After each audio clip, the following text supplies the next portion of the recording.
I'm Coop with C&T Designs. I'm starting a video series today, and I want to go over all the federal gun control laws that are being proposed at this time. I'm looking at my phone to see who's sending me alerts. One thing that we have to understand about federal gun control laws is nowhere in the Constitution does the government have the right to regulate firearms. There's nothing in there that says they can. This is where we get to almost every gun control law that I've read, and I've read a bunch. We get to the Commerce Clause.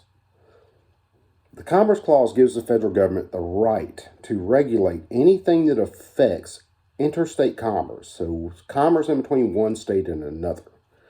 And we'll get to the fact they use firearms negatively, and they say they can influence those that way.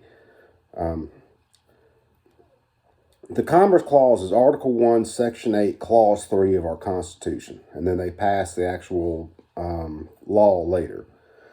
Until about 1937, the Supreme Court gave the federal government a very narrow view of the Commerce Clause.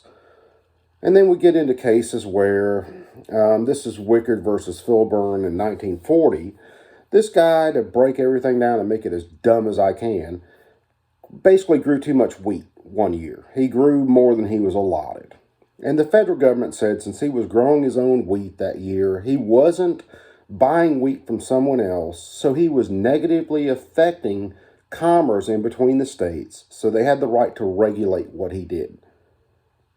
So understand, this guy's doing this with his own property, with his own materials, and the government says they have the right to regulate him because he's not interacting with other states. And some of their reasoning, according to Cornell law, was if everybody did it, it would drive down the wheat market, and the wheat market would just basically fall apart. It's absolutely insane. But if we look at every gun law that has been passed that I have read, everything mentions that they have the right to regulate something that travels in interstate or foreign commerce. That's how the federal government regulates gun laws. The law we're getting into now, let me find my piece. And understand we do graphic design, so I'm going to do a piece basically for every law that I cover. This is H.R. 30. This is being proposed, I think it came out in January 3rd of 2021. So Joe Biden really hadn't even been in office yet, and they started to propose these laws. In his first 100 days, the Democrats put over 100 bills out on the floor in the House and the Senate to be voted on. So they've been on top of this. This is where we get to where these laws are based. Okay, in 1934, the NFA comes along. The NFA explicitly mentions the Commerce Clause as their reasoning to be able to regulate firearms. And then there was a challenge to that later that didn't go well, and one day I'll do a video on that. But I just want people to understand, the federal government has no right to regulate firearms that are made inside a state and sold inside of a state until they do business with another state. And we'll get to something Texas is doing in just a little bit. As far as I'm concerned, every federal gun control law is absolutely unconstitutional. They have no right to regulate what the states are doing. Until one state absolutely negatively affects the commerce of another state, the federal government should not even be involved.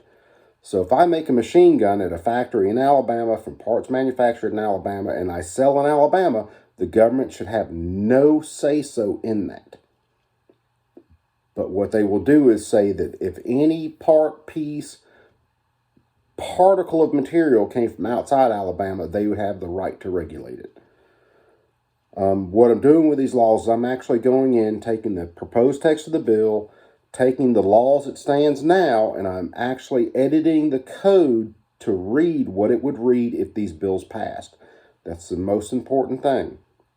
I got to get back to my notes because this absolutely drives me crazy.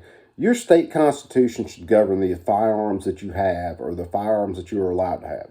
In Alabama, my state constitution says I have the right to bear arms, pretty much period, in defense of the state or myself or others. It mentions nothing about being able to regulate those arms. And that's Article 1, Section 26. Every citizen has a foundational or fundamental right to bear arms in defense of himself or herself. They changed that in like 2014. And the state, any restrictions on this right shall be subject to strict scrutiny. What they're saying is to restrict someone's firearms rights, you have to have a concrete, undeniable reason to be able to do so. That's what should manage my right to own firearms in Alabama. The federal Constitution should only apply if I am actually participating in commerce in between other states, and for some reason I negatively affect that other state. That's the only reason the federal government's supposed to be involved in this. Every gun law, the 1934 NFA, the 86, the 90, whatever, I'll have to look it back up. All those laws, everything that they're proposed right now mentions the Commerce Clause or foreign commerce. That's the way they're slipping in to regulate firearms. That's the way the federal government is. Your state should have to go by their constitution, which if their state's like my state says I have the right to bear arms and they don't limit that, then anybody else can get bent. I ought to be able to own what I want to own, period. We're talking about this, which is H.R. 30. This bill is it's supposed to be an anti-trafficking bill, which is absolutely ridiculous. When we get into this, we're looking at, trying to think where to start, because this stuff is so insane. We're looking at things like straw purchases. We're looking at things like me selling a firearm to someone else. Doesn't matter whether it's in the state or out of the state. H.R. 30 was introduced this is January 4th, 2021. This was introduced by Bobby Rush, who can get bent as far as I'm concerned. This amends a few chapters or a few sections in the United States Criminal Code. And we'll get into what some of this does real quick. This is 18 U.S.C. 924. This amends penalties. This amends crimes. So we're going from something that would be a 10-year crime to a 25-year crime and fines for Section A. For Section H, this goes to 10 years and a 25-year fine. Section K, this goes to 15 years plus fines. This goes to prohibited persons. We all know who prohibited persons are. I don't agree with a lot of them, but this law actually breaks them down into a bit more detail than what we actually have written in law right now. And I'm trying to fly, guys. Just forgive me. We're going to light a smoke, drink a beer, and try to get through it, because nobody with any sanity can do this without stimulants or depressants or, I don't know, Xanax. So when we get to the trafficking part of this, and they break this down into straw purchasing also, and remember, this is H.R. 30. This is proposed in the House. I think this has about 20 co-sponsors right now, and it's gaining some traction. When we're talking about trafficking, you're talking about someone who is buying a firearm and selling that firearm to someone else.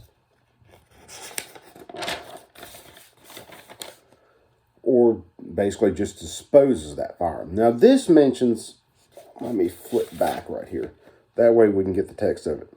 It is unlawful for any person to ship, transfer, cause to be transported, I'm going to flip my notes violently, or otherwise dispose of 2 or more firearms to another person, and this is where we mention interstate commerce or foreign commerce, they know or have reasonable cause to know, basically, that this firearm could be used in a way that's going to break a law. Now, understand, when they're talking about knows or has reasonable cause to know, what they will do is to say you sold someone 2 firearms without going through a background check. You knew they were going around that background check because they were a criminal. That's the only thing they will actually press. So I have a buddy of mine, I sell 2 guns to him. He gets caught with some weed. Guess what? I'm going down if they catch him with those firearms and they track him back to me. Something that simple. This also goes into, let's see where we can get to, because this shit will drive me insane. If you attempt or conspire to attempt to sell firearms. Now understand, what that is going to apply to is if me and a group of friends, we're all buddy-buddy, we like to build guns, we like to trade guns, we like to sell guns. If we're involved in something like that, and one of us, even if they use a firearm to defend themselves, if that defense is found in a court to be illegal, which could possibly happen, well, guess what? If they track that firearm back down to this group of people, all of us are going to go down for it. They basically treat this like racketeering. They actually have provisions in here that if there are 5 or more people involved and someone commits a crime with one of those guns, well, that's a 25-year deal. So me and a group of friends, we all like to buy, sell, trade firearms, like I mentioned before. Well, one of them gets in a questionable defensive shoot. And I say questionable because they could have been right, but a prosecutor on a political agenda will charge them and put them in prison. Well, if that firearm that they use is tracked back to a group of friends, well, we're doing 25 years together, kids. Hope you don't drop the soap. That's how ridiculous this crap is. And there's no exception in this bill. If I went to a federal firearms licensee and I did a NICS background check on my friend every time I sold him a gun, 2 guns is what it mentions. 2 guns. It doesn't mention a time frame. So if I sold him a gun today and I sold him a gun 3 years from now, if this bill goes through, I'm a trafficker. If he gets messed up in a crime with this stuff, well, I'm going down for it. And if I've got a couple of friends involved, we're going down for 25 years together. This bill is absolutely insane. This also goes into forfeitures and fines. So if I sell more than 2 guns to a person, it doesn't matter whether it's interstate or intrastate. If I sell more than 2 guns to a person, something happens, those guns are involved in any sort of crime, well, if they track those guns back to me and they try to prove that I made any sort of profit off that, well, guess what? Fines and forfeitures. They're going to confiscate everything I own. They're going to put the full power of the federal government against me. And nobody has the money to fight that. Not unless you got one hell of a damn list of friends. Because for every dollar you put into fighting this shit, they're going to put millions in. They even go into wiretapping, money laundering. And then when they get into the final part of this bill, now this is House Bill 30, introduced this year in January. It's one of the first bills that was introduced. And I'm going to try to go through these one by one. This even goes into sentencing. So you get convicted underneath this crap, and they will recommend to the DOJ more strict sentencing for whatever they perceive or whatever they convict you for a crime. This stuff is absolutely insane. I watched this. Joe Biden's been in office for a year now. In the first 100 days of his administration, the Democrats put in 100 anti-gun bills. 100. And some of them have plenty of support. And don't worry if you tell me, oh, Coop, this stuff won't get passed. It may not get passed this year.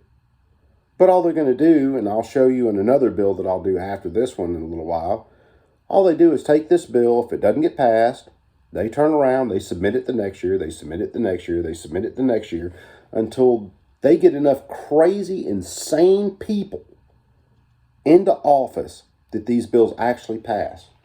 To where, hey, the ATF can take something like this that is completely fucking legal, and they can put me in jail for 10 goddamn years. There's not a part of that that is illegal. It's no different than this. The difference is, this is a pistol, this is a brace pistol, 12.5-inch barrel, got a light on it, handguard, Romanian kit. Nice gun. Shoots like freaking butter. But if they push their stuff through, yeah, ATF, that's 10 years. Why? It ain't hurt a damn person. Ain't never gonna hurt a damn person. So anyway, guys, if anybody watches this, if not, it's just for my kids and I'm just documenting shit at this point. CNT Designs, we're starting off with graphics. Stuff like this guy right here, which is basically fuck HR30. It's a two-piece design, put lights behind it. Looks pretty damn killer. Anyway, man, peace out, guys. Love you. If anybody watches this, if you watch it, comment. I'll be moving on to the next build shortly. Hell, I might shoot it tonight because the next one's going to be a lot shorter. And it comes from Sheila Jackson Lee. Oh my God, that girl is goddamn crazy. Love y'all. CNT Designs. Later.